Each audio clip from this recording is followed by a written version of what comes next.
Vamos aqui trazendo para vocês entrevistas importantes que a gente faz ao longo do dia, ao longo da programação. O presidente da Frente Parlamentar da Agropecuária, o deputado Pedro Lupion, acusou o governo de querer impor uma agenda ao Congresso e afirmou que existe hoje uma dificuldade no relacionamento entre legislativo e executivo. Vamos ouvir um trecho dessa entrevista, então.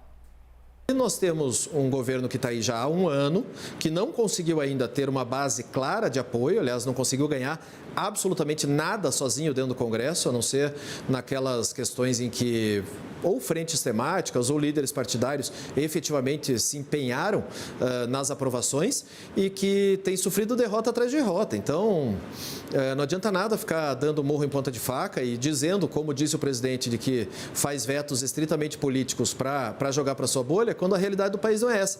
E é isso que a gente tem que deixar muito clara. A representatividade popular, a representação popular do sufrágio universal está dentro do Congresso Nacional, é na Câmara dos Deputados e no Senado que nós somos escolhidos para representar a população. A questão de comportamento da sociedade, de pautas de costumes e tal, tem que ser levado em consideração o que é a representatividade que nós temos no Congresso. E hoje nós temos um Congresso muito diferente ideologicamente do que o governo quer impor.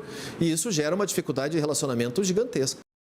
A gente continua ainda nesse impasse. A CNN também entrevistou o ministro da Agricultura, o Carlos Fávaro. Para ele, esse clima hostil que existia no ano passado entre o governo e a bancada do agro está passando. Então, o ministro está mais otimista. Vamos ouvi-lo. A gente sabe que nós começamos o governo num país totalmente dividido e o agro eminentemente bolsonarista. E um ambiente muito hostil o ano passado. E a estratégia, pedido do presidente Lula é se aproximar, trabalhar muito, entregar. Veja que fizemos o maior plano safra da história, o maior plano safra. Abrimos 78 novos mercados. Quando o presidente viaja o mundo, reconectando as boas relações diplomáticas e de amizade, nós fomos atrás fazendo relações comerciais. E muito disso, 78 novos mercados para o agro.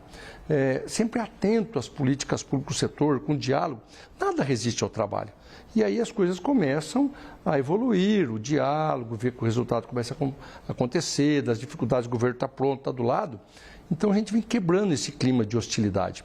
Ainda quando do episódio do ano passado, da AgriShow, eu jantei com alguns diretores das associações que são organizadores da feira e vieram, me mostraram. O presidente Lula foi em vários eventos, com o governo 1 e 2, com ministros, e naquele momento convidaram, falaram com ele, já convidaram para esse ano estarmos juntos.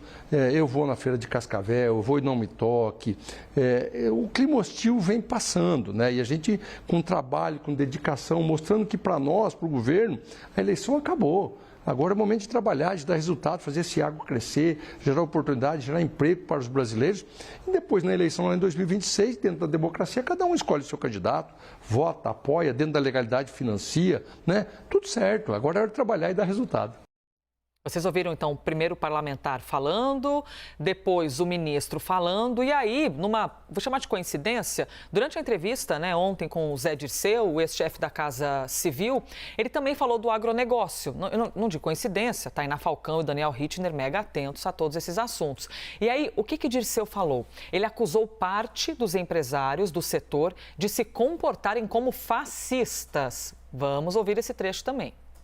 O que nós fizemos que prejudicou o agronegócio brasileiro? Pelo contrário, o Estado brasileiro, por decisão do Congresso, né, por decisão da sociedade, sem a Embrapa, o que seria do agronegócio brasileiro? Não é o discurso, o fato de o presidente, de vez em quando, chamou parte do agro de fascista. Não, mas ele não quis dizer que... Porque realmente tem uma parte que se comporta como tal, não o agronegócio. Certo? Eu não vejo... No Brasil, nesse momento, nós temos que nos unir, no mínimo, e evitar, certo, que o máximo nos divida. Porque, eu estou dizendo, a situação do mundo vai piorar. Bom, expusemos ali, primeiro tinha um ministro mais otimista, né, Larissa? E o fim da fala de Dirceu quase como um mensageiro ali do apocalipse, né? No futuro vai piorar tudo. Larissa, primeiro, golaço, hein? Entrevistou o ministro, poxa, isso é importante. O ministro, assim, agenda conturbada, não sei o quê. Então, os jornalistas, no dia a dia, ficam ali tentando, né? Enchendo de mensagem os telefones dos assessores para conseguir essas entrevistas. Golaço. Essa relação do governo e agro, pelo visto, e as entrevistas mostraram isso, segue bem conturbada ainda. Então, como é que você avalia, de acordo com as suas apurações, essa gestão de Lula, né, para conseguir se aproximar verdadeiramente do agro e conseguir um papo reto, para além dessas hostilidades de serem acusações de serem fascistas e tudo mais? Dá para falar que melhorou um pouquinho, se a gente comparar em relação ao ano passado. E Fávaro vem ali falando nessa entrevista para a gente de que a relação está ótima. Não chega a ser ótima, mas tem algumas sinalizações de pequenas melhoras. E a principal delas, que é isso que o ministro disse para a gente ontem, é o convite, inclusive aceito, de que o ministro vai à AgriShow, que é a principal feira do setor. Por quê? Porque ano passado teve toda aquela confusão que chamaram e depois desconvidaram porque o Bolsonaro disse que ia. Então, assim, teve todo um vai e vem, um bafafá, vai o ministro ou não vai o ministro. Este ano, para a confirmação do ministro, um convite em alto bom som. E o Agro vê, conversando em especial com o pessoal da Frente Parlamentar Agropecuária, que a gente viu, inclusive, o seu presidente, Lupion, o deputado, falando sobre isso. Dá para perceber que o agro brasileiro, representado dentro ali do Congresso Nacional, vê no ministro Fávaro um aliado neste momento. Isso não significa que vê no todo governo federal um aliado, não. Os problemas com o Ministério da Economia, que não liberou, por exemplo, a gente já abordou isso com o ministro ontem, um aumento no seguro rural, em especial com Lula e com os ministros palacianos, ainda é muito complicado. Mas que nas últimas críticas vêm mais a fundo críticas para o governo como um todo do que para o ministro. E isso mostra para a gente que o Lula acertou na escolha de Fávaro, pelo menos até aqui, e que ele tem conseguido, em pequenos passos, ir melhorando. Mas ainda há muito para melhorar. Há muito o entendimento de que o agro é, sim, em sua pequena ou grande parcela, há uma parcela, para a gente não generalizar ali também, mais ligado ao bolsonarismo e a pautas econômicas mais liberais, em especial pautas de costume. Então acaba se ligando fora do agro, mas pela questão das pautas de costume. Mas que o governo enxerga também, sabe que o agro é muito importante para o desenvolvimento econômico do país e por isso vai precisar ainda mais se aproximar dessa relação.